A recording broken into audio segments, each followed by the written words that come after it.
বন্ধুরা, আমরা যে কোনো কাজ করতে গেলে অধৈর্য হয়ে যায়, কিন্তু আমরা জানি না যে ধৈর্যের ফল কতটা সুন্দর এবং মহিমান্বিত।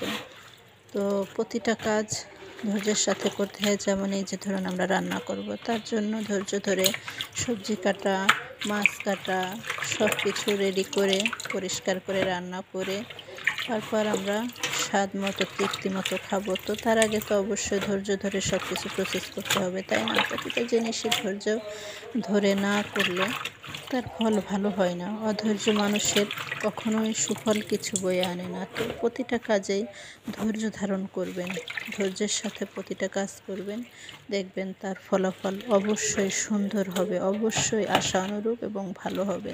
ধৈর্যের ফল আল্লাহ রব্বুল আলামিন নিজেই প্রদান করে থাকেন।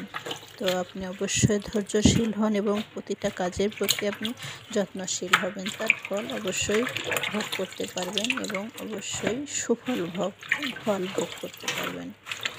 ধৈর্য ছাড়া কোনো কিছুই সুন্দর হয় না।